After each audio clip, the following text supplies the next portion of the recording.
I wonder about being tall and riding on airplanes. It's not fun. Is it not? Yeah. Even in one of the aisle seats or something? This feels like the start to like a stand-up comedian thing, like being tall on an airplane. It's like the airplane food joke. And what is it with airplane food anyway? Yeah. No, I mean, exit rows are the best. Yeah. But I think that's for everyone. Yeah, that's true. Dude, thanks for doing it. Thanks for being here. Yeah, dude. I appreciate it a lot. Thanks for having me. Of course, man. Last time I saw you, you were talking about moving to Atlanta. I did. You did that? Yeah, I did that thing. You're there now. Yeah. I live in Atlanta, but I'm not there right now. How's that going? It's good. I like it a lot. I think I'm going to spend more days not in Atlanta this year than in Atlanta. Really? Just work, yeah. Just because all your connections are elsewhere? Yeah, for the most part. But then even jobs in Atlanta, been traveling a lot too for that. So. Really? And then I've been also getting jobs in Knoxville that travel to different states. So, I mean, it's just like I just can't seem to stay home. Well, at least you're close to a big airport where you only have to fly somewhere once. You know, they fly everywhere. You know, you don't have to lay over. Yeah, exactly. That was honestly one of the bigger selling points to the city because, like, I'm a big believer in that you can work anywhere. Mm-hmm. And, like, what better place to set up a home base with a place with, like, an incredible airport. So the busiest one in America. Yep. Or no, the world, I think. 190,000 travelers a day or something like that. Could be. I don't know. The second one is India, I think. Really? Yeah. Atlanta's nuts. It's so That's busy. weird. I know. It is. Plane train, baby. Well, yeah, because, I mean, when I was in Knoxville, I would always just drive to Atlanta to fly. So fly. Now things are a lot easier. Yeah, or fly through Atlanta. Yeah, pretty much. It's like, yeah, do you want to spend more and fly to Atlanta and then fly out of Atlanta? Yeah. Or do you want to drive to Atlanta and fly out of Atlanta? How's the business down there? I know that it's been hot for a while. Yeah. Still hot? I hear. Yeah. TV shows and all that, though? Walking Dead and all that kind of stuff was there and kind of sprung up a big industry. Yep, Tyler Perry's got a place at Lakewood, right? Yeah. Walking Dead's always going. I feel like they'll be shooting that show forever. So Cobra Kai was shot down there. Cobra Kai's down there. Ozark's down there. I have, like, I joined the union when I moved there, too, and I got, like, a big email thread of, like, every production in town. So, like, I have a huge list of all the movies and shows being shot in town. That's awesome. So, is it the 600? Yeah. That's the camera union, right? Yeah. Yeah. Okay. Mm-hmm. How's union life? Is that cool? It's fine. So what's the deal? You still get to work on non-union gigs. You just have to disclose it to the union. Is that how it works? Or do you have to be sneaky about it? Yeah. I mean, no, you don't have to be sneaky. I feel like you're asking the wrong person about all that. I don't know. I'm just in it. I don't really. I just work with a bunch of, like, assistant directors and things like that who are like, oh, yeah, you can't put me as an AD on the call sheet or this needs to be a union gig. Like, I have to be an associate producer. Yeah. Some people, I don't know. It depends. Some people take it really serious and some people don't, I think. I think it's cool what unions do. I'm all for what they stand for. Like, people should, like, you know, have a cool working environment and, like, you know, get paid a fair wage, not be, you know, treated poorly, worked too long of hours. And, yeah, for sure. Yeah. I mean, especially in our industry, it's like, I mean, people get taken advantage of all the time. It's miserable. Like, it's not an industry that's known for caring for your feelings. Yeah, exactly. So it's like, I like what they stand for, but the implementation maybe is not so much always there. I was on a show that got picketed one time. It was really? a non-union gig, and New York heard about it and sent the union reps down, and they picketed. And we were a mixed crew, of course, because Tennessee's a right-to-work state where you can mix union and non-union crews. So, you know, half our crew was in the union, the other half was not in the union. And the guys who were in the union could not cross the picket line and work. Mm-hmm. And so the chute was dead in the water unless it flipped union. Yep. Which it didn't do, and we all went home. And nobody got paid. I've always wanted to be a part of one of those, but I haven't gotten the opportunity. It wasn't that cool because I didn't get paid. Oh, man. Yeah, I don't know. That's an easy way to get into the union, though. I guess. If a show flips. Mm-hmm. Yeah. I've had a buddy. I've got an editor buddy in L.A. who was working on a non-union gig, and that's how he got in. Yeah. That's the way to do it. That's the easier way to do it. Yeah. How'd you do it? What did you have to do to get in? I couldn't tell you. Made a bunch of phone calls over months and months and got on some union gigs in Atlanta or here? In Atlanta, yeah. Okay. There's not really anything that happens here. Yeah, so it happened pretty quick then, huh? After you got down there? Because you've only been down there a year or so, right? Yeah, I mean, the whole process from start to finish of joining the union was like 4 or 5 months. Yeah. But most of that was just they don't return calls or care or any of those things. So it's like, yeah, there's a joke in there somewhere. Yeah, I'm sure there is. Yeah, I don't. I feel like I'm gonna like say a bunch of things, and then all of a sudden I'm gonna get in trouble with the union just from the podcast. Yeah. It's just like, so you're great on set, but that podcast, you can't do that. Like, yeah. So, TV show work down there though. Yeah, TV show work down there. I have yet to be on any TV shows. I've done 2 features this year, which has been nice, but neither of them were in Atlanta. I actually did one in Knoxville. Sam was on it. Well, Sammy Poo. Yeah. And then I did one in Savannah that I key gripped. Really? Yeah. I didn't know you did that. Well, I do a little bit of everything. I don't know why they called me to key grip. But did you operate a camera? No, I operated a camera on the one I did with Sam. Okay. So I operated a camera on that film, and then the other one I key gripped for. Okay. And it was good. Have you DP'd some stuff in Atlanta? Not in Atlanta yet. No. Yeah. Still your old book of business calling you to DP. Mm-hmm. Yeah. Yeah. So all my DP work so far has been Knoxville. Still. Atlanta's pretty much just been AC work. Cool. Pretty much exclusively. Your stuff looks good that you DP. I can say Thanks, that. man. I really appreciate that. Yeah, I've seen a bunch of it over the years. Look at the Addies and stuff. I'm like, oh, that looks good. Thank you. I hate that I didn't shoot that. I appreciate that. Yeah. So, where are you from? Knoxville? More or less. Yeah. Really? I mean, I moved quite a bit. So I went to high school in 2 places, one in Jefferson County, which was my freshman and sophomore year, which is, right outside Knoxville. The Patriots? Yep, you got it. Yeah. And then Saudi Daisy, which went to high school with Matt Honkinen. Did you really? Mm-hmm. Well, technically, I went to school with his brother. I think he was done by the time you got there? I believe so. I can't remember how old he is. He was in college. He's old, man. Yeah, he's at least ancient. 60. Yeah. Like, so I'm young. I'm like 18. He was our first guest on the show. Was he? Yeah, had to, man. Had to do it. So, but where'd you grow up? In Jefferson City? Yeah, for the most part. Like just born? different parts of Tennessee. We moved a lot in between that, too. Was your dad a military guy or a business dude or what? No. He worked in, like, nuclear engineering. He just hopped around jobs a lot, so. Gotcha. But Did ORNL ever come into play for your dad? Oak Ridge National Labs, working over there? He had his hands in just about everything, I feel like. TVA was what brought us to Chattanooga, pretty much. But, spent just different times in different places, so. Yeah. Mostly Tennessee, though. I was born in Florida, but I only spent like a year there, so I don't know anything about it. Yeah. So your first memories are from Tennessee? Yeah, correct. Okay, cool. What'd Mom do? Stay-at-home mom. She teaches now, though. Oh, nice. So once we got old enough, she went back to school and just got her teaching degree, and been doing that ever since. Sweet. Brothers and sisters? I have one brother. Okay. He also lives in Chattanooga now, and that's pretty much it. Yeah. It's the whole. What were you into in high school? Jefferson City High School. Jefferson City High School. Were you into sports? Did you do the arts thing? Were you musical theater? Were you? I was more of a sports kid. Yeah. Growing up, I played a lot of soccer. Soccer was my jam. Played it a whole bunch, and then went to college and quit. Quit playing soccer and never played again. There's not a lot of opportunity in soccer, I don't feel like, for as much as there is in baseball and basketball and those other sports where you can go make $1 billion a year. For sure, 100%. Doing it. But soccer's still the best sport. But it's the world sport, right?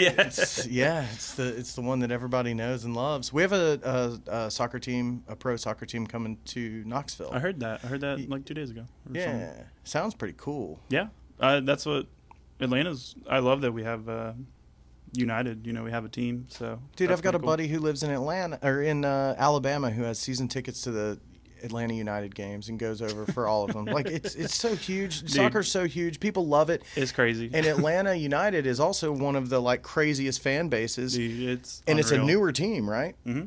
Yeah, only a few years and old. You can't drive a block without seeing a flag or something. Yeah, and they're playing at the Mercedes-Benz Stadium where the Falcons play. Yeah. Man, that's so killer. That place is so awesome. Super sweet. So where'd you go to college? UT. UT? Yeah. Did you study film or the journalism major they have over there? We're all journalism majors. Yeah. Well, at some point you'd have to decide you don't want to be a news anchor. Yeah. And you do want to be a film person, right? Yeah. Well, I did the thing where it's like I mean, I knew in high school this is what I wanted to do, was do film, and like, but then at the same time, you know, my parents were good that they pushed me to go to college and, you know, pursue all that, and but college isn't really the place to become a filmmaker, I think. So went to UT, and I went in undecided, and journalism, electronic media just had the most video classes. Right. So that's literally the only reason I picked it. I have no interest in journalism. So you already knew what you wanted to do? Yeah, 100%. When did that start? Probably high school. Yeah. I mean, I feel like when I was like 16 years old, I was like, that's when I started like picking up on video stuff. I bought a, what is the mini DV camcorder? Mini DV camcorder, yeah, a tape camcorder. That's when we were, when you had to edit footage, you had to upload the whole tape and watch it all play through. Yeah, you could watch it in real time. And I was editing on Adobe even then. Really? Yeah. So that was Adobe, and then ever since, I told everyone we should use Adobe. Really? So, yeah. Got in the ecosystem and decided to go for it. What kind of stuff were you shooting when you were 16? Nothing good. Really? Yeah. So like when I got into filming stuff, it was wakeboarding.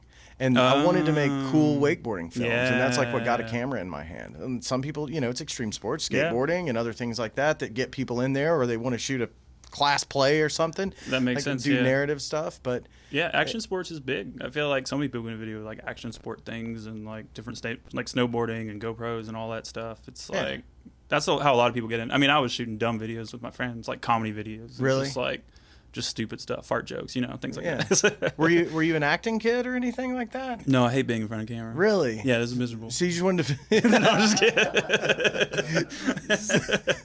So you just wanted to film your friends doing outrageous stuff and editing it together and putting it out there? And pretty much, yeah. And then I have outrageous friends, so it worked out. Is that still the case? Yeah, 100%. Yeah, I have crazy friends, and I'd point the camera at them. Oh. So the major at UT, you go through that, and then did you have trouble finding work when you got out, or did you did you figure it out pretty quick on how to start working? I mean, yeah, I wish I could say I had trouble, but no, everything fell in my lap on a silver platter. Because you knew your stuff? No, not at all. No? It's just good luck, right place, right time. You're willing to work for free, I bet. Oh, yeah, for sure. I mean, still willing to work for free. We always are. But if the project's right. If the project's right. I mean, I've worked for free this year. Have you? Yeah, for sure.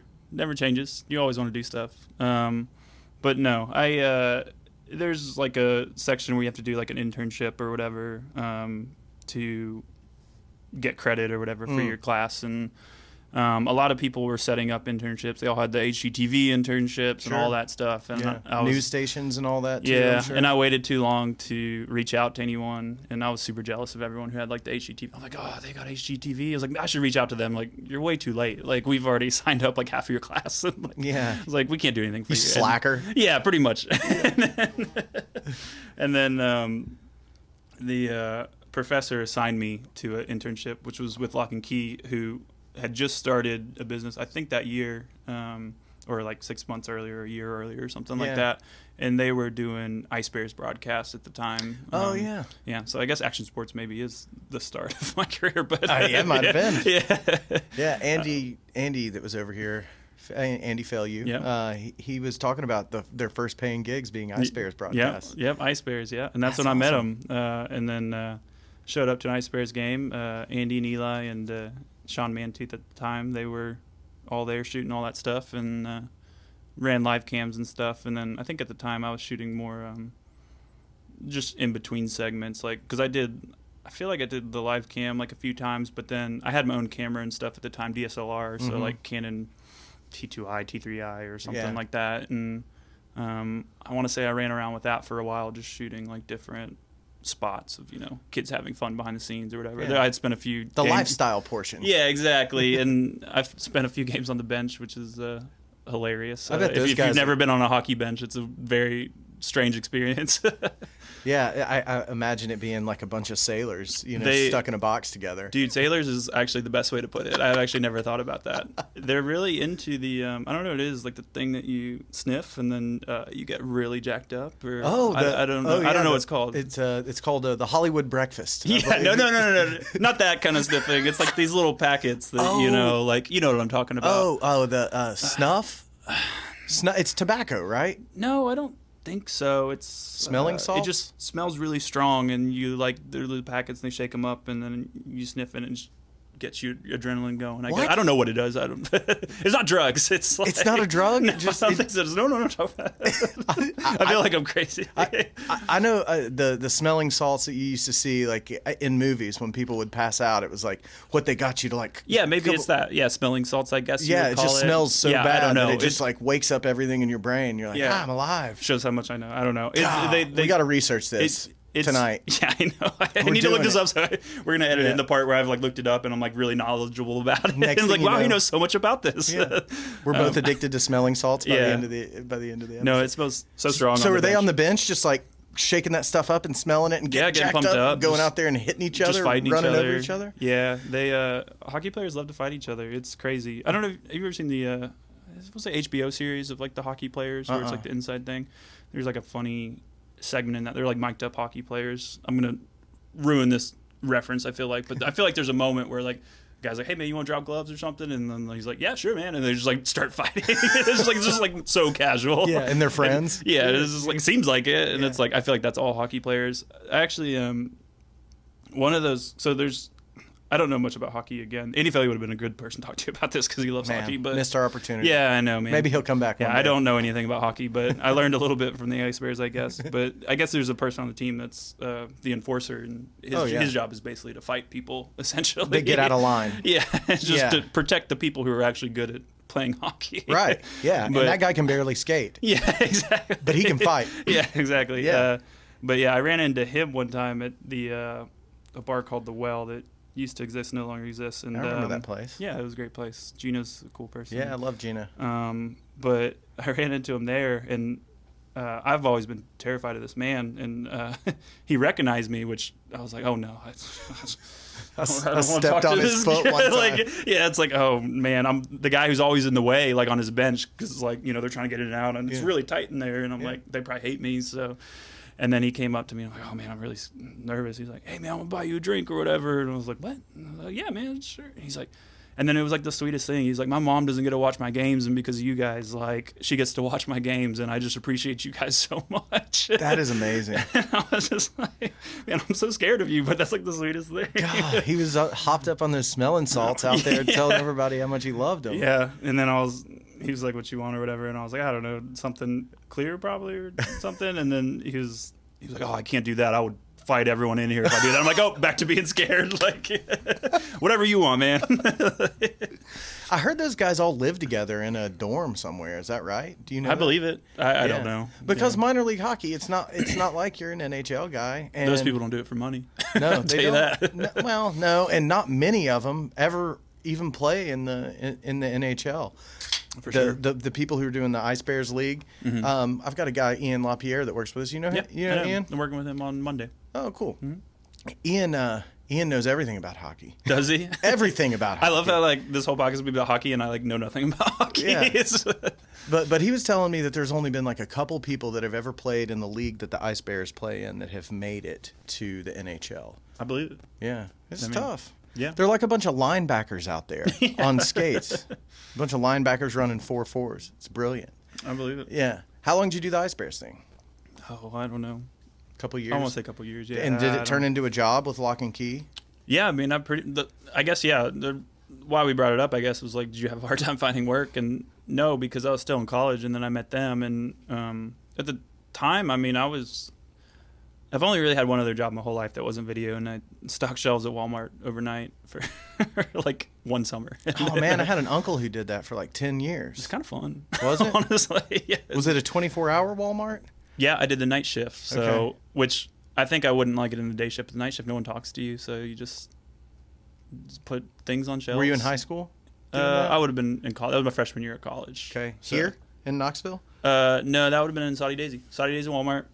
Stock shelves overnight for one summer. For a summer. And then like a year later, I got the internship with Lock and Key. They just started their business, and I was already shooting some videos in college, like little things, just $100 there or whatever. Yeah. Like just trying to do things, and was I just knew it was what I want to do. I owned a camera and stuff, and then I want to say we shot a bunch of artist things at Rhythm and Blooms, or I want to say it was Rhythm and Blooms. I can't remember. Something that China put on at the time. I can't remember what the form factor was, but and I worked at the radio station 90.3 with Benny Smith. Yeah. Did you have Benny Smith on, right? I did have Benny Smith on, yeah. So I worked at the radio station with him, and I was the hip hop director at the time, and nice. I did a hip hop show with one of my best friends, Andy Vinson, also works at Lock and Key. Yeah.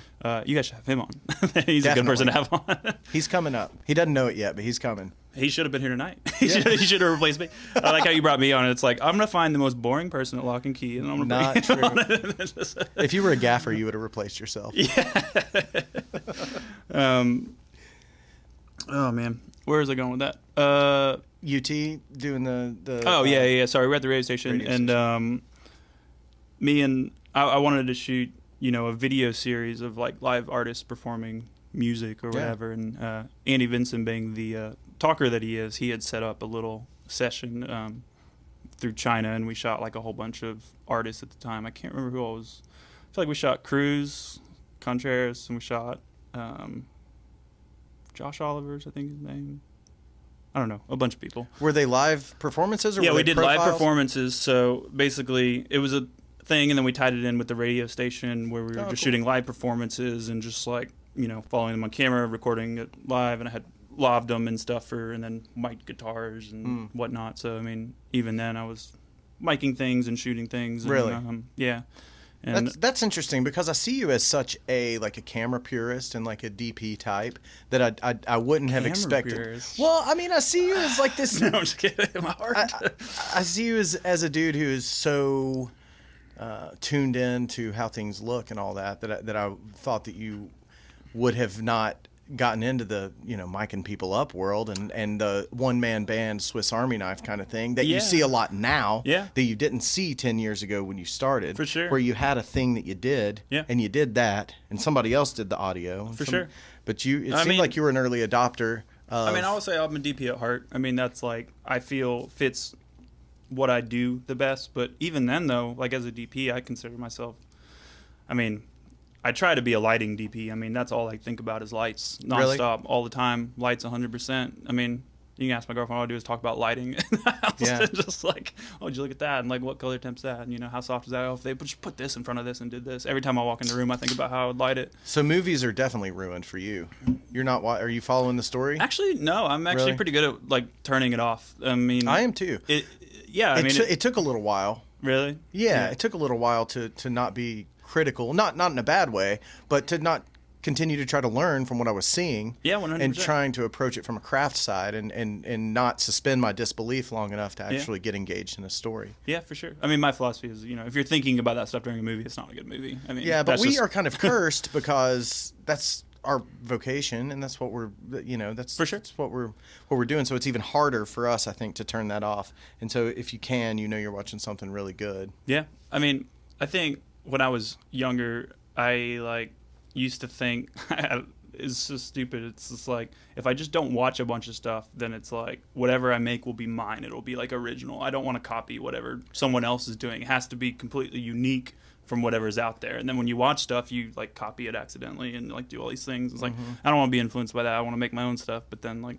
as you get older, you start to realize it's like, oh no, like it's important to take from all of these things, and like that's what makes something good. It's like, I want to take a little bit of this and a little bit of that and a little bit of this, and then by doing that you become something unique. But it's important to like soak all that in and learn from all of those things. So, but for the most part, I try not to.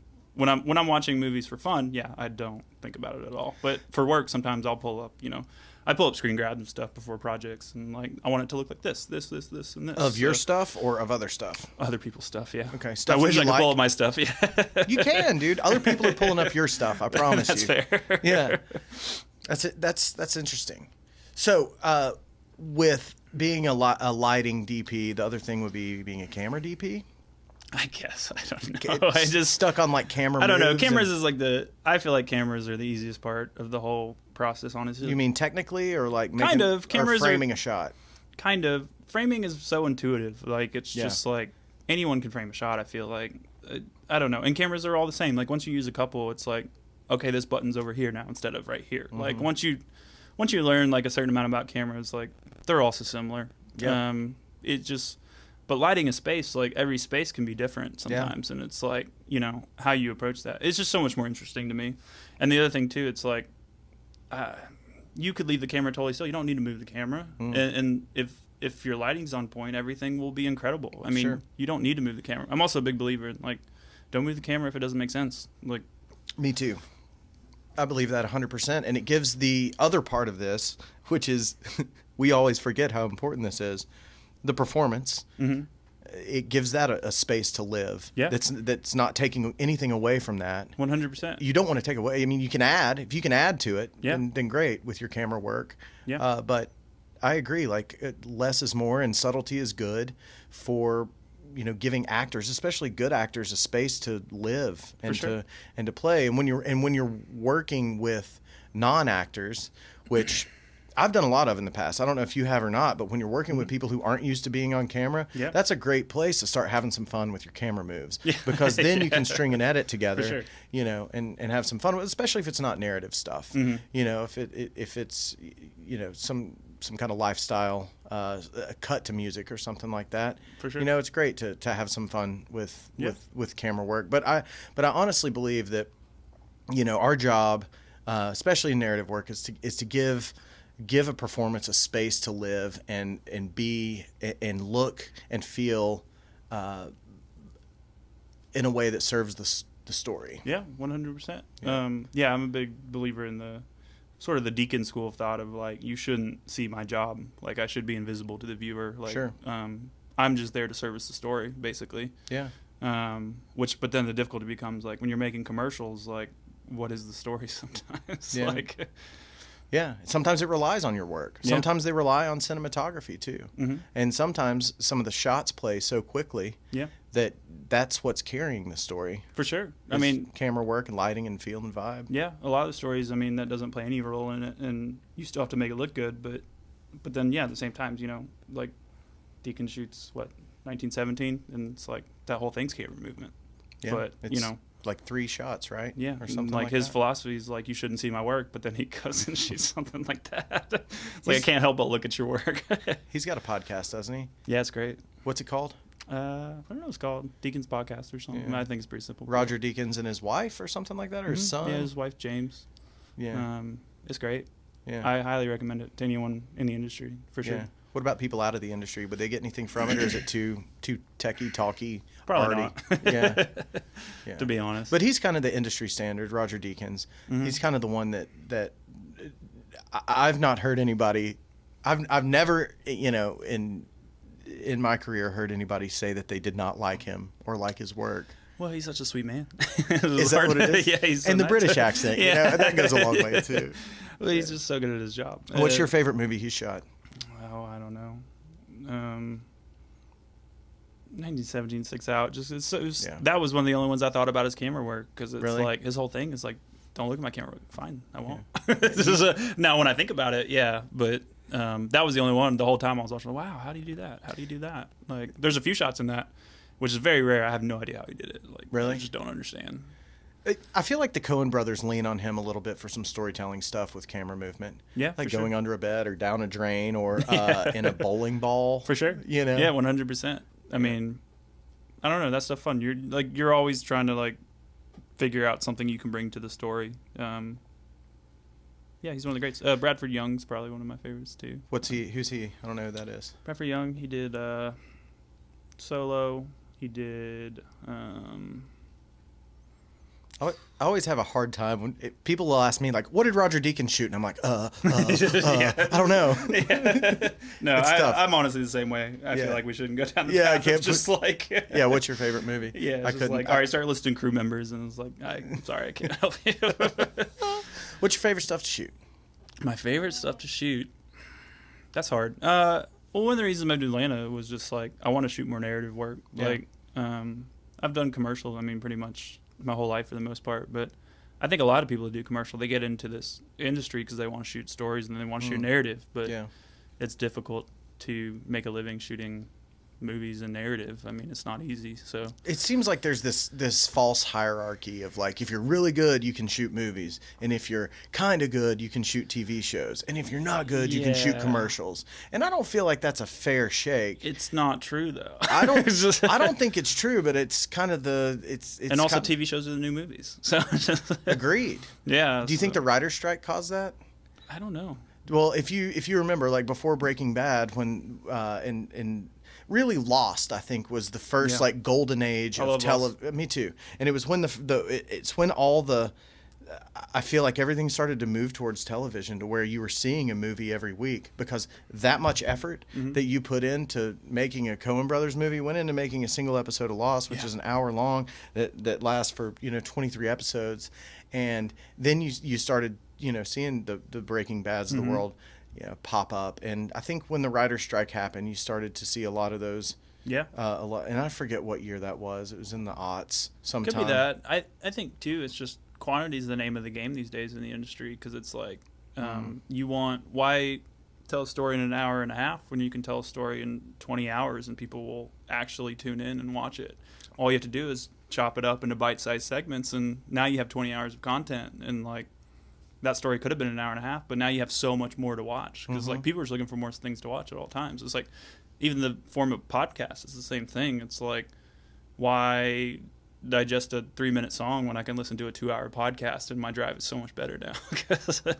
Yeah, it's funny because it's almost antithetical to the whole attention spans shrinking. Yeah, right. Thing. It is weird. Yeah, but I don't know. I think that there's never been a better time to be a filmmaker, is sort of my philosophy behind it, because there's so much stuff getting made. It's all quantity. Like, I don't know. It's the best time to be a filmmaker, because just in the past, it's like you have your big hits, you have big movies, and, you have your things that real connoisseurs will dive through Blockbuster and find, but it's just like... It's mostly horror. But now, with all the streaming services, everyone wants content. Everyone wants to buy out content. So if you want to shoot movies, there's never been a better time. But on the flip side of that, budgets have never been lower. Right. So it's a game of quantity these days. People are trying to fill that attention span at all times. Whereas before, could be one great movie, and everyone goes sees Jurassic Park, and that's your year. It's like that was a great movie, and that was your year, and you don't really consume that much else. I can't tell you the last time I've been in a movie theater either. That's sad. I know, it is. I can tell you. It's when Frozen 2 came out, and I took my daughter to see it. I mean, the pandemic, of course, didn't help people getting into theaters, but I mean, I think the quality, especially when high def started, 1080p, you started to be able to watch a high definition film at your house with your popcorn, with your fridge, with your couch. Yeah. You just had to wait 3 months. Yeah, for sure. And it was there. And I think, I don't know, if you're anything like me, it might have not. You didn't have to go to the movie theater to get a high end experience anymore. Yeah. When you had 60-inch TV hanging on your wall. Yeah, home systems are great. Yeah. Everyone needs to change their TV settings to turn off the motion settings and make the color more neutral, so that these hardworking colorists and cinematographers can actually experience their film. And the refresh rate? Yeah. Are they still doing that stupid refresh rate that made everything look like a soap opera? Yep. Mm-hmm. Yeah. Are they? By default. By default? Yeah, so nobody turns it off because they don't know any better. Yeah, the way they sold it is you would go to Best Buy and they would have the ticker across the bottom, like the ESPN bottom line, and they would have it split in half to where you could see one half of the screen and it was a little bit blurry, but then the other half where it wasn't, it was super sharp, which was awesome if you're looking at the bottom line. But if you're watching something narrative, it's like, this is exactly the opposite of what I'm trying to... Yeah, it's designed to sell TVs, because if you're trying to stand out as a TV, here's 5 TVs. This one looks different some way. It's so much sharper, more three-dimensional, and it's like you don't know why. It's like because it makes screensavers look really good, but it's like it doesn't make cinema look good. I mean, 24 frames per second. I mean, I know that we just kind of landed on that, but it became the thing. It became the thing that looks the most like what our eyes see with motion blur and all that. That's really important. And that was that was Edison, right? I don't know. Yeah, it was. Yeah. But that was like that was the whole thing. And then the TV manufacturers get a hold of it, trying to make it look more like real, trying to make it look hyper real. Yeah. And it kind of ruined the work that there's we're nothing doing. that hurts more. Really? I mean, even like in the commercial space, like I haven't had cable ever. I haven't either. And like, so, you know, you make commercials and they go on TV. I don't have anyone to watch them. And like, the only times I ever see them is like bars when there's like a TV or something on in the background or whatever. And me and my friend Doug, who works on, you should have Doug Griffey on the podcast. I've heard his name before a lot. He's my hero. He's the guy. Really? Is he? He's awesome. Yeah. Yeah. What's he do? What doesn't he do? I think his technical title is like director of production at Lock and Key or something like that. Okay.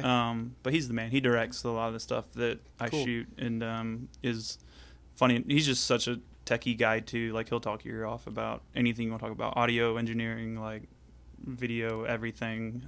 Dude, we'll put him and Sam out here by the fire. Dude, roll cameras on that. Dude, this is off script, but it's like, Sam, you got to meet Doug. The other thing, Doug loves Weezer, and we listened to Weezer the whole drive back. What'd you and Sam work on together recently? What did we work on? A shoot in like South Carolina or something for Pop Fizz, right? Yeah, I honestly couldn't tell you what I don't know. There was alcoholic ice cream involved. Yeah, but you guys, it was just you two, right? Mm-hmm. Went down there? Yeah, just sitting in a car for... Did you know Sam before that? Mm-hmm. You guys have met before? Yeah. Dude, if you've got like one guy, you got Sam and Mike Deering. Those are the two guys I'm taking. If you could only pick one guy, I've never met Mike. Everyone says he's the man. So. Oh, he is the man. He's fantastic. Really? Yeah. Yeah. I mean, meet him. He's like Sam. He comes from an audio background, so he's read every manual for everything he's ever worked with, and he knows everything about everything inside and out. You're like, dude, stop being awesome at everything. You're making me look dumb over here. Quit making me look bad. You're making me look awful. Love it, dude. All right. So, anything coming up down in the ATL that you're excited about, or is it just pretty much kind of home base still? Nothing really coming up there. I would love to do another feature this year if I could, but would you sell your soul to Tyler Perry? I would. Yeah.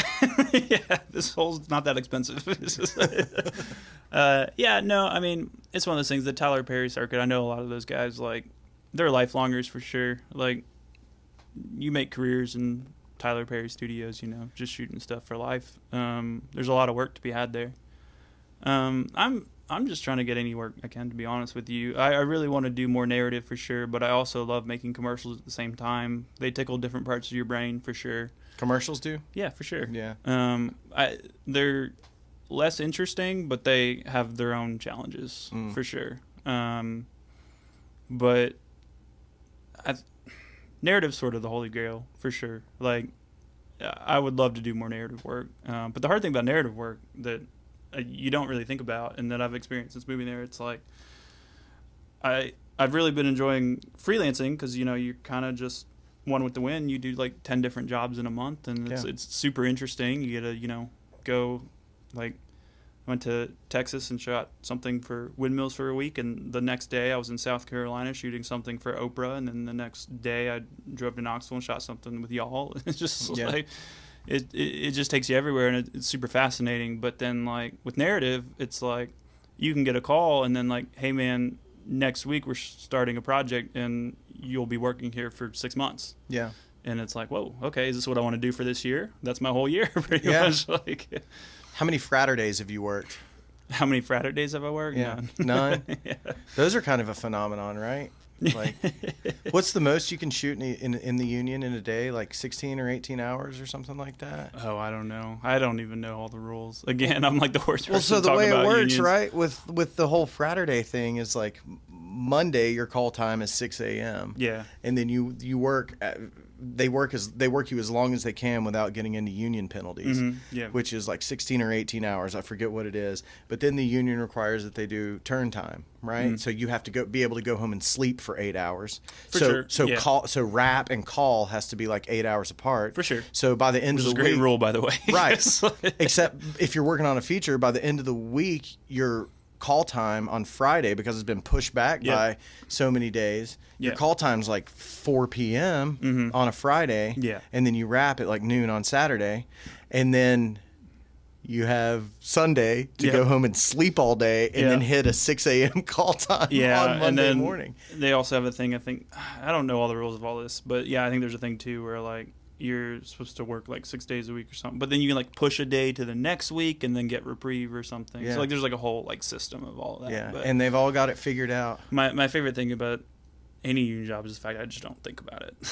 It's just like they have it all figured out. It's all part of the process, and I just show up and do my job. Yeah, that's a good part about it, and you know you're going to get treated fairly and fed fairly and not not work too hard, and you're working around the best of the best too. 100%, which is really, I mean, that's kind of like, that's always been my thing with like everything in life. It's like everything I do, I want to be the best at it. That's great. Which is a problem. No, it's not. That's great. But yeah, it just felt like the only way to like progress my career was like the best people in the world. They are all shooting movies, like you said, and it's like I want to learn from those people. Yeah, like that's the people I want to work with. Yeah. So does Atlanta have this stigma with the LA people of being like, does it?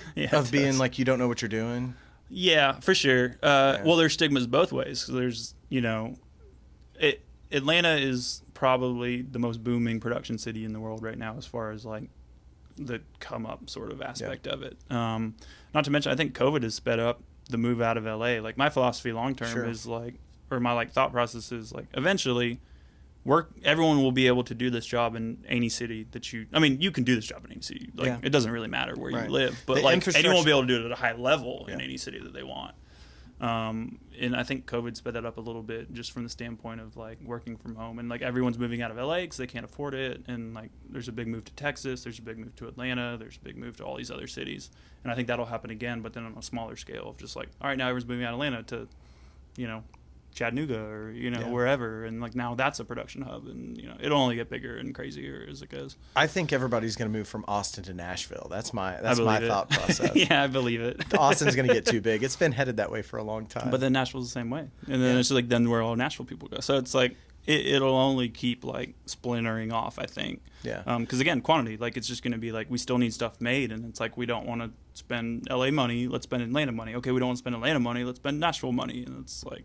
It'll just keep splintering and splintering. I remember reading this quote from someone, from an LA DP or something like that. I forget who it was, but it was right after Atlanta had started the boom, probably 5 years into the whole tax incentive boom that went on down there.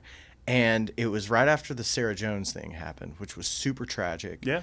When she died on a film set because of negligence, right? 100%, yeah. And the person was quoted as like, well, that's what happens when you have a bunch of people who think that they know what they're doing in this city, that aren't really pros. Are you a local or a professional? Yeah. And they thought that if you were working in Atlanta, you had to be second rate. Yeah. And I wonder if that's changed in the past 6 or 8 years, because like you said, there has been this great migration of people who have moved from the West Coast, from LA to Atlanta, because there's a ton of work there. Yeah. And LA is a hard place to find work. It's a very tough place to live. Yeah. It's super expensive. Then COVID happens. You live in LA because it's a great place to live, everything that it offers. Yeah. But now that's all taken away from you because everything's closed and everything sucks and the homeless thing is out of control. Let me move to Atlanta. So it seems like you're going to have this influx of seasoned people moving to Atlanta, but B, to your point, does it just make the demand so much, or the supply so much greater than the demand from a workforce standpoint? Yeah. In Atlanta, are you seeing like the work getting choked out at all? Like too many technicians to do the work? You'll hear both sides of it for sure. Like, I mean, hey, there's a mouse. No way. Sam, there's a mouse right under you. Are you kidding me? Right there. Dude, I have not seen a mouse in here in a year and a half. Yeah, he just ran in that corner. He was right under your feet. No way. And he ran right against the wall into that corner there. Dude, we had a mouse problem like a year and a half ago, and we worked it out. Yeah, he's just a little guy. I mean, he's not like a rat. Man. He's just like a little tiny guy. Oh, man, the exterminator's going to hear about this. Sorry, that caught my eye. But Dude, you're gonna put this in the podcast. We're like, man, this place is infested with rats. I remember I was interviewing Chris Blue, and he was like he just. It wasn't recent that he'd won The Voice, but he was kind of like the most well-known person that I've had in the shop. Yeah. And I was on my best behavior, having a good conversation with Chris Blue's an awesome dude, good Christian man. Clean the place up real nice. And I see this mouse run behind him. I'm like, oh no, dude, this is the worst. This is the most high-profile person put together here. Yeah. What is this? Like, I thought I was coming into a professional environment. Yeah, my car's still running out there. I'm gonna go hop in and get homeboy to take me home. Oh, that's funny. First one I've seen in a while. Sorry, I'm gonna get back on it. No, it's all good. So Atlanta, I don't know. You'll hear both opinions as far as like, there's definitely like some stout people in Atlanta that are just like, they hate people who are from out of town. They hate LA people. They hate all that, and they're just like, really? We're full. That's sort of the quote really? in Atlanta is we're full, which extends past the film industry too. I mean, people who aren't in the film industry say, hey, we're full. Like, stop moving to Atlanta. It's like Denver after they legalized weed. Like, it got such a boom, and everybody moved out there, and you got that mentality before where everybody's like, oh, come to Colorado, the greatest state in the world, and then it's like, whoa, hold on, please we're stop. full. Yeah, please stop doing this. You're making it awful for the rest of us who have lived here forever. 100%. So yeah, you'll get people who are like, we're full. Please stay away. Did you find any like weirdness when you moved down there of people being cagey or standoffish because you were the new guy? Yeah, for sure, 100%. Really? Yeah, I mean, I'm still in it now. I mean, I've only lived there for a year, so it's like, yeah, I mean, all the time. It's really hard to find work there, and then even still, it's like to keep busy. If I were to only work in Atlanta right now, like I wouldn't be able to make ends meet for sure. Well, so it sounds like you're then not necessarily shifting all of your expectations for work to one city, but rather growing what you already had. Yeah. And you're just located somewhere else. It's just addition. Yeah, you're in Knoxville right now working. So yeah, I'll work anywhere. Yeah. Hey, I'll work anywhere. Yeah. No, just but it's not like that changed, right? Like that, like you just are growing your portfolio of clients, and you're for sure. That's how I see it. It's just.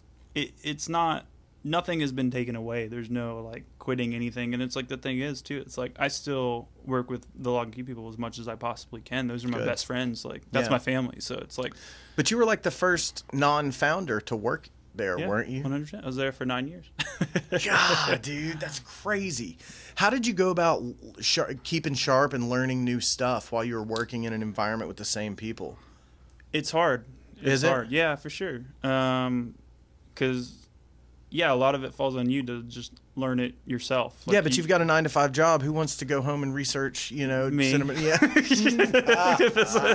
Again, I don't want to do anything unless I'm the best at it. So, yeah if I'm going to be shooting things, I'm going to learn everything I possibly can about shooting things. And it's like, well, if I'm going to shoot it and then someone else is going to edit and they're making it look bad, it's like, well, now I have to learn everything there is about editing. And it's like, well, now the audio is bad. So it's like, I got to learn everything I can about audio. And it's like, it spirals out of control. And that's why I know what I know. Really? Yes, yeah. So did you go and take, how did you bring, like, I guess my question, how did you bring in new things when you're seeing the same thing all the time? So did you go and, watch YouTube videos about what other people were doing? Did you talk to other people in the industry who were doing stuff? Yeah, 100%. I mean, that was part of why I moved to Atlanta, though, because it was like, it's much easier to learn from people who know more than you if you can be on set with people who know more than you. But then at the same time, it's like Lock and Key, like big opportunities came when you could hire people who knew more than you. Like, for example, like Chris Durfee, I know you had on, and it's like, if you can get him to gaff your set, it's like, that's the best, because you can learn from him. Yeah. But at the same time, I mean, a lot of it just falls on you to figure it out for yourself. So a lot of like my history of learning, it was just figuring it out, which comes from just making a lot of really bad things. Mostly you just make really terrible things. And if you make enough bad things, eventually you'll make something that looks good.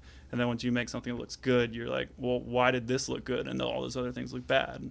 And then you figure that out. And then, stepping stones, basically. Incremental process or incremental improvement. It's a marathon. Yeah. I mean, that's what I tell people. It's not a sprint. A lot of people want to come in and just, there's some interview or something that I was watching, and it was like a lot of people like want to come into the industry, and it's like, okay, I want to like direct like the new Transformers or whatever, for example. And it's like, cool, that's a great goal, but it's like, you're not going to do that now because you haven't made 500 terrible projects yet. You have to make all those terrible projects, because like if that project were to fall in your lap, this is sort of like, I don't remember the interview, but like, if that project were to fall in your lap, like, you wouldn't know what to do with it even if you got it. Right. You don't have the experience of like failure to like, make something like that. Yeah, it's interesting because you look at like Ron Howard, one of the greatest directors of our era when it comes to money making movies and working on he's the best big films, right? He directed a lot of shit. Everyone does. Yeah, and he's well connected. I mean, he's Opie Taylor, man. Like, he was in Hollywood, in the business from a very young age, and he still had to go make a bunch of B, C, D list terrible movies with no budget. You have to. Yeah, I think that's Apollo the only 13. way. I mean, next time you watch a good movie, go onto IMDb, look at like the last thing that those filmmakers made. Not just the director. Look at the DP. Look at the sound guy. Look at everyone. Yeah. Look at what they did. Like, look at the last film if it was good. Like, keep going down. Look at the first things they made. It's all bad. Yeah.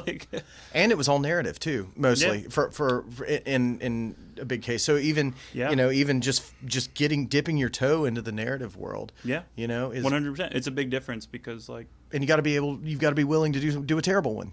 Yeah. To start with, just to get you in the door. I shot 2 terrible movies this year. I bet they weren't terrible.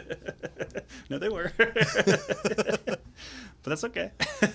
But it's experience. I mean, you learn how it goes, and it's like, I'm ready for the next terrible movie. I mean, you make enough of them, you start to pick up little things that you don't like about it, and you learn what not to do and what to do, and you take that knowledge, and then when you get the opportunity to step up to the plate, you now have seen what you don't like or what you do like, and now you can make your film.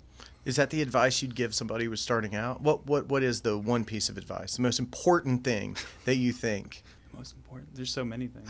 I was going for like another 3 hours. Well, no, I mean, if you need one thing that'll get you in the door, what is it? I don't know. I mean, okay, like for example, like right now I'm working with, I'm shooting a student film coming up soon because it's like a thing I'm not getting paid for. Like, I'm shooting a student film with a guy who's a senior in college. And where at? Chattanooga, Tennessee. Okay. He's the younger brother of Nick Let's Go, who you should also have on the podcast. He lives in Chattanooga, but he's an incredible person, incredibly talented. His little brother he wants to make a living doing film. He wants to be a writer and a director, which like, you hear that and you're like, okay, well, that's tough. Yeah. That sucks. Sorry you want to do that. Yeah. So I've had him out on a couple of sets just to like try to help and teach and stuff like that. And he's always been a really pleasant person to have around. And he was like, oh, I have so many scripts and ideas and stuff. I'm cool. Let me shoot them. And he's like, what? I bet he is jazzed up, man. That he's got you, somebody who's established and it works in the industry, and he's probably over the moon to have like a real legit DP come shoot a student film. I don't know about all that, but he's always jazzed up. But if you were in his position, you'd be pumped for sure. I think people like that just need more opportunities to like get the experience. I mean, because a lot of it's just getting the chance to do something like that. Okay, so I'm gonna go a little further. I think to me, one of the most important things is knowing what you want to do and being able to tell people what that is so they can help you. Yeah, 100%. Yeah. And then you obviously want to help this kid. Yeah, 100%. Right? Yeah. But it's because he's not like, oh, I want to be the next Martin Scorsese, or whatever. Yeah. He's like, I want to be a writer and a director. And he is obviously pleasant to be around. Yeah.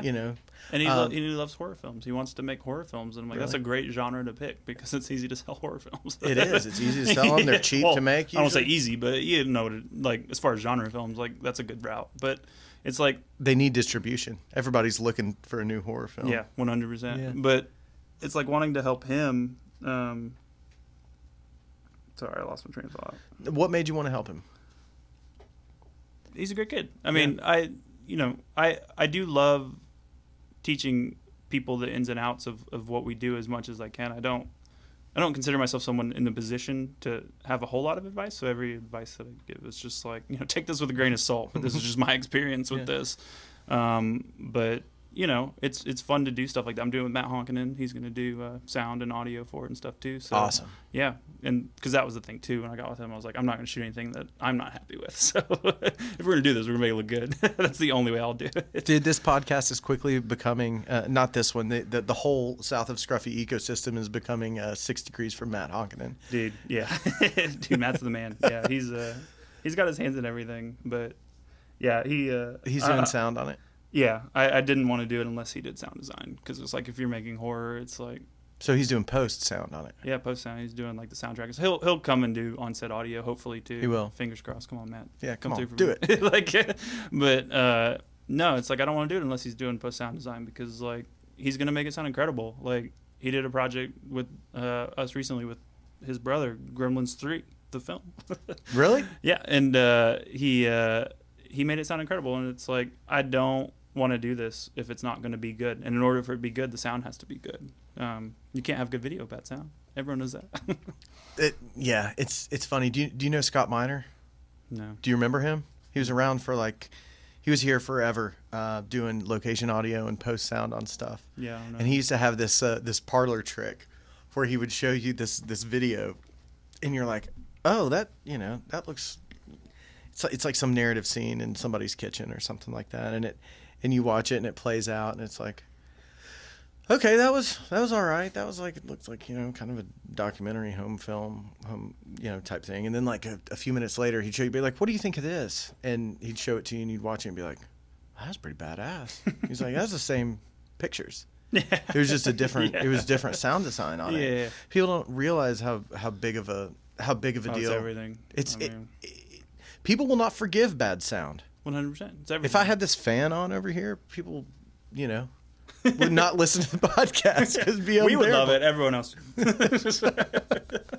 It's important. It takes everybody to make pretty pictures and pleasing things to the ears. And again, like to what we talked about earlier, just let them forget that they're watching something. Yeah, exactly. Let them be 100%. In it. Like we don't want to be a part of it. That's day one of film school. Yeah, for sure. Suspension of disbelief. I'm trying to think about where I was going with why I brought up Jacob. What advice would you give?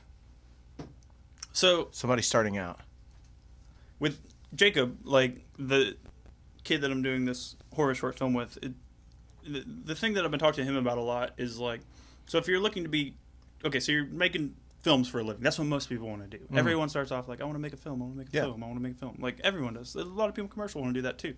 But it's like, how do you do it? And I think a lot of people put their eggs in one basket, and what they try to do is like, well, if I just can make one, like, killer short film, everything will be great. And then they make that short film and nothing happens, and it goes to their little local film festival. It's like, that's great. Good job. You won the local film festival or whatever, and you did a good job. And but then that's it. And then they get like frustrated. They didn't make any money. They didn't get another film. They didn't do anything, and then they quit. And then that's the end of it. But like, if you're trying to make a living doing that, what you do is you make 20 short films, and every single one of them is good. You make a library of content. You need to show people that you can create this thing that you're wanting to create. You have a voice, and not only can you do it once, not only can you do it twice, but it's repeatable every single time. And and when people want to spend money, they look at you and say, this kid has a track record of success, and we really like his voice, and we think that he would be perfect to make more money for us. But it's like, you don't do that by making one thing. And I think what happens is younger people, they make like a couple things, and then they get frustrated. Like, oh, if only like, Michael Bay would call me, then everything would be fine. But it's like, no, you have to, again, it goes back to what we were saying earlier. It's just like, you've got to make like 1,000 crappy things, like, and then, like, you can't make anything good until you make a whole bunch of bad things. Agreed. It's like, you have to keep making all of those bad things. And I don't know what it is. I don't know if it's just the concept of, like, you just have to make bad things to make good things, or it's just... But I think a lot of it is just, like, you have to show a library of things that you can make. And those things, these days, shouldn't be tied to, like, budgets or, like... Too many young kids, they wait for people to call them, like, oh, they're going to call me to shoot a commercial. They're going to call me to shoot a thing. Why is no one hiring me? Why is no one hiring me? And it's like... That's not how you do it. Like, if no one's hiring you, go out and shoot it yourself. So you're saying what you have. Like, make something even if nobody's asking for it. 100%. We're shooting this on iPhones, GoPros. Yeah. Everyone has a phone. Yeah. Like, I'm not saying you're going to make the best thing in the world with this, but you'll make something, and you'll have a voice, and you'll be able to make it. And it's like, you might not have a light. Doesn't matter. Like, do your thing. Make something. And it's like, then after that, make another thing. And then make another thing. And then make another thing. And make sure they're all good. Try your best to make them all good. Yeah. Within, you're always working with limitations, but the audience doesn't know what limitations you're working against, which is always hard. But it's a game of quantity a little bit. Same with music. I'm sure Sam is attest to it. Like, it's just like when you make an album too, you don't make. We were talking about in the car. You don't make 9 songs and then you just release it. You make 100 songs, and then you pick your best 9. Then you release that, and then that album doesn't go well, and then you write 200 more, and then you pick the best 12 songs from that. You release that album, and then that album does. It's like you have to go through the process of creation. Like, the people who go far in this industry are the people who are like fascinated with the process of making stuff. I mean, that's the most important thing, because like too many people are looking at the end result. The end result. I want this end result. I want this end result, which is great. And people can help tell you the path to get to that. But it's like, if you're not enjoying the climb, to that end result, like, you're not going to make it far, because the whole job is the climb to that end result. Like, that's what you're doing. That makes really good sense to enjoy the process, because like we've talked about, the days are hard, the days are long. It's all different. You never know what to expect. It's always it can be stressful if you don't know what's going to happen around the next corner. So to enjoy that, to be able to lean into that, and that be the part of it that you enjoy. You have to. And the craft also. You're going to burn out. You're going to quit if you don't. Yeah. I mean, it's cool to say that you've done something that was like popular or that got a lot of views or whatever, but like, you can't make a lifelong career out of that. Like, you make a lifelong career out of making things over and over and over time again. So it's like, if you can't enjoy the process and engulf yourself in the process of making things, then it's like, you're not going to be able to do it. Yeah.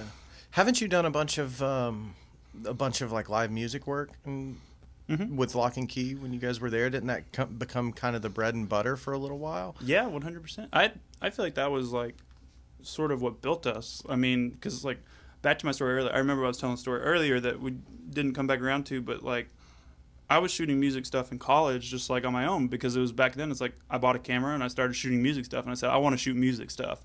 And then I met up with Andy and Eli, and they were shooting music stuff, and they love shooting music stuff. And so we connected on that level of like, we both love music, and like, we both love like live music, and we both love video. And it's like, let's shoot more of this. Like, and then I think the first, like, I don't know if it was the first bigger job, but the first music festival we did was like Forecastle Music Festival in Louisville, and we took those sessions and then we shot those there, and we did Howlmouth, Deer Tick, and I don't remember who all else, but we did a bunch of bands and we shot live sessions with them. But then we also did coverage of the festival as well and shot different B-roll for that.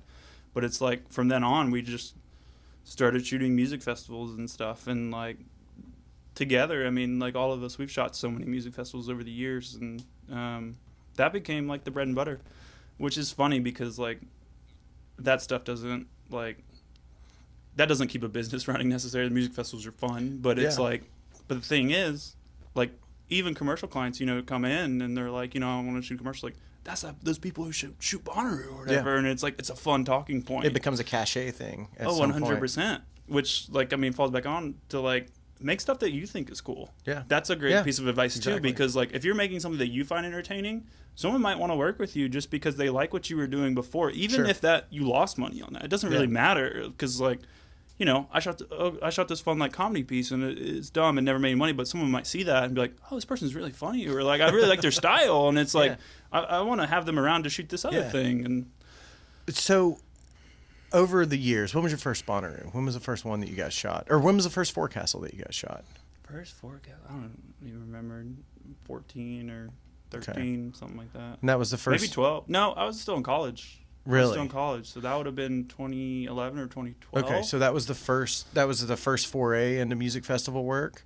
Yeah. And then you guys, how many? I remember, because sorry, I don't remember all this, but when you're saying, I'm like starting to like connect. That's good. All the synapses are firing off. But I was living in Corey Trail. It was like a student living complex, and I remember Andy Fellew was editing the cuts of like we did like day recaps, day 1, day 2, day 3, and it would be like B-roll over he told me music about of just those, like cool stuff. And like he had 3 days to do, or I don't remember how it all came up, so I'm probably telling the story wrong. But I all I remember was I was editing day 2, and I was editing one of them, and I remember he sent me the day 1 cut, and at the time like I was still, we didn't know each other super well, and he sent, I'm like, oh man, he's gonna send me this, like, and he sent me this thing. I was like, oh, there's no way I can like edit something this good. Like whatever he's doing is like way better than whatever I'm gonna deliver. And I was like so nervous to like edit that day just because like Andy Felly was editing the other 2, and I was like, oh man, there's no way I can do something this good. And yeah, sure enough, I delivered day 2, and he did 1 and 3, and it held up. We just, I guess, I don't know. They kept having me around. That's good to have that little bit of chip on your shoulder, though, too, to make you work a little bit harder to sure. know that the boss man. Yeah. No, I never want to experience that again, where I'm like, I don't know if I can make something this good. So, and then from then on, I was just obsessed with making things look better and better and better and better. So 10 years at Bonnaroo probably, or something like that. 9 that you were there, or yeah. I mean, well. I mean, I went a few years for fun, but yeah, I've worked a lot of Bonnaroos. What's it like to work the festival? Because I've actually worked there once, but it was not in a film capacity. It was with someone who created an art installation. Yeah. But what's hard? It like? It's I'll start with hard. Yeah. First word hard, second word fun, I guess. That's good. Yeah. Long days. Long days. It's just, yeah, it's a difficult environment to work in, but like, for example, like, you know, this year they're doing Bonnaroo, and it's like, you know, there's so much staff involved, and it's like I'm trying to think of like who would be a good person to like help us out, and it's like the right person is, you know, someone who is engulfed in that stuff, who loves music, who wants to be a part of that process, and who wants to be a part of that community. Like the right person, you know, it's not an easy job, and again, if you don't love the process of doing that, you're gonna have a hard time doing it. So you're doing it this year? Hopefully, fingers crossed. Yeah, if you get the call. Which, again, but like when I worked there, we did so many music festivals back to back to back to back, and then I would come back and edit them and stuff. So I got pretty burnt out on it. Yeah, it's got to be. It's a young man's game. It sounds like it is. You know, and after you do so much, you know, they all start to feel the same, and then you don't feel inspired, and you don't feel anything toward it after a certain point, because, you know, this festival looks like this festival has all the exact same bands as the last one we were at, and then, you know, we're going to do these long days, and then we're going to go home and edit them all night, and it's like, I for sure got burnt out on them, and I stopped doing them personally. Andy Vincent's actually I think he's the director of festivals at Lock and Key, so he's the person to talk to about that, because like he loves that stuff, which like I've always respected him for, because it's like I always had a hard time. I was like, man, this is hard, dude. He's like, no, I love it, and he's super into it. So that's awesome. Yeah, I mean, going to the festival is hard. Mm-hmm. Put a camera on your shoulder and a backpack full of batteries. Yeah, you know, it's got to be even harder. Oh, you know, for sure. Filming something, adding production to it adds a huge degree of difficulty to it. But then at the same time, you get really cool experiences. So there's that too. Like, what are some of those? Like, what's the moment? Did you have a moment in the however many years that you shot festivals that you were like, man, I cannot believe, like, A, I've either got this access, or B, I'm watching this happen, and C, I'm getting it on my camera. Like, this is amazing. This is for unreal. sure. Yeah, I mean, you definitely geek out over certain things. I don't know if I have like a big story or anything, but one like just specific image that sits in mind. It's not really like a story as much as it's like I'll just never forget, like in my head visually, that image of like seeing like is when we worked the hay bale sessions. So, you know, we did live sessions with these artists, and there's a new artist coming in every hour and recording, you know, session. Was it like in a trailer or something? It's in a trailer, yeah. It's called the hay bale sessions because it's a trailer, like a tiny and it's desk surrounded by hay bales because it's right behind the main stage. So like the hay bales absorb all of the sound coming in, so that's why it's called Hay Bale Studio. Put the audio engineer Lige from Nashville. He's incredible. Sammy, you can talk to him. Sorry, I'm just gonna keep saying other people you should talk to who aren't me. They sound incredible, but. Anyways, it was one of the years we were doing that, which that was my favorite way to experience the festival, I'll be honest, because like walking around in the hot sun sucks, but when you're just in one room shooting band after band after band, it's like that's a blast. Yeah. I would do that every year if I could. But we were in that. We were shooting Jason Isabel, I want to say, and I don't know her name, Amanda Shires maybe, but we were shooting Jason Isabel, and like we had a short window in between like sets. It's like 10 minutes, and like the next band comes in or something like that. Yeah. And I saw Wu-Tang Clan was playing on the stage really close to where we are on which stage, and Wu-Tang Clan's super inspirational to me. So I really want to just for 5 minutes go put my eyes on Wu-Tang Clan and then come back. Yeah. And so I was like, I'm gonna go put my eyes on Wu-Tang Clan and come back. Yeah. And so I was like, hey guys, I'll be back. And then I like ran out, and I go. And the other nice thing about it is you have, you know, sort of all access pass for the most part. And so I go backstage, and I just hop up backstage on Wu-Tang Clan and Jason Isabel, and I want to say her name's Amanda Shires. I don't remember. I don't know her particularly, but they were right in front of me. And like they were also watching Wu-Tang Clan backstage, and she was just throwing up the W, and I was like, "This is so bizarre! Like this makes no sense." Like, and we're backstage, and Inspector Deck turns around, he's like, "Yeah," you know. And it was just like, this is weird. And then I like sit there for like one song and literally run straight back to work. Yeah.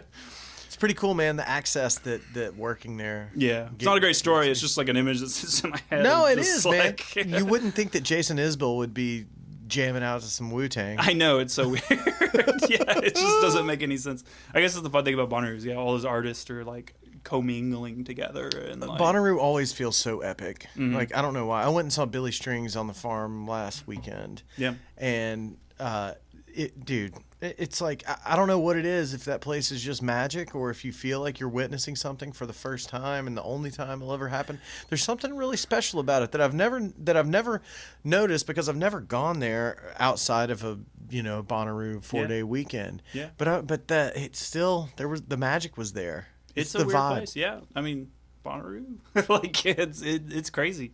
The other thing too, like from the backstage standpoint, it's like all these artists are like, all these famous people are together like in one place, and like different people do it differently. Some people, you know, drive in, do their set and leave, and then some people like are really into it and they stay, and like they're like, you know, I don't know if Jason Isabel is hanging out, but it's like they want to go see other sets, and it's just like these other famous people want to see other famous people, and it's like they geek out over it too. And it's like, I think when Hannibal Buress was there, he was like going to like different sets and just geeking out and hanging out backstage, and it's just, they just enjoy it. That's a pretty cool thing you got to think about too. And I've heard other artists who've played there have said the same thing. It's like, you know, there's two ways to do it as an artist. One, you mentioned, fly in, fly out. You know, it's just a stop. You're playing somewhere else the next night. Sure. Or, you know, this is your one opportunity to see, you know, Kanye West and the Flaming Lips and the Paul McCartney and Elton John or whatever, all in the same play. You got all access passes, and you can stay as long as you want, and no problem. Exactly, 100%. Yeah, I mean, I think that's a funny environment in general. Like so. Yeah, it is, but it's a super magic place, and I'm glad they're getting back to it this year because I guess they had to miss last year, didn't they? Yeah, and then all I think together this year it's in September or whatever, which I'm kind of stoked for because it will be less hot, hopefully. Yeah, could be raining. Yeah, it could be. The place is a mess when it rains, man. You shut up. It's going to be just a mud pit. Oh, man, it's the grossest place in the world. Yeah, if it's raining and you have a camera on your shoulder, that's the worst. It does tamp the dust down. You want a little bit of rain just to kind of get all the dust down. You don't want a 3-week drought coming into Bonnaroo. That's the perfect mix. Is a little bit of rain right before you go, but not too much because it'll get muddy. But yeah, it's kind of bad both ways because like if it rains, it's mud. If it doesn't, it's dust. Yeah. Everybody's braving the elements. For sure, 100%. Dude, what else we got? We miss anything? Probably a lot of stuff. Yeah, I'm sure. We could do this again. Do it again sometime. We should. I feel like there's so many things that I didn't talk about, but anything you got in mind? Did you come talk about anything? Nothing in mind. That's what I said. I should have taken notes. Should have had a little notebook. Let's do it again sometime. Yeah, dude. Soon, for sure. Man. Next time you're in town, maybe we'll get back on the mics. People, come on. For sure. When it comes to Bonnaroo, talk to Andy Vincent for sure. Okay. 100%. Okay. He'll talk your ear off about it. Good. Yeah. Well, he'll love meeting Bonnie, my dog. Yeah. Dude, thanks a lot for doing it. I appreciate it a lot. Yeah, man. Thanks for interrupting your disc golf game to come do it. Oh, yeah. Yeah, dude. Sorry, I crammed it into my tight schedule of disc golf rounds. So, you know, I'm actually about to go play now at night. You know, it's real serious. Glow in the dark. Yeah. Dude, thanks again. Yeah, man. Take Thank care. you. Appreciate it.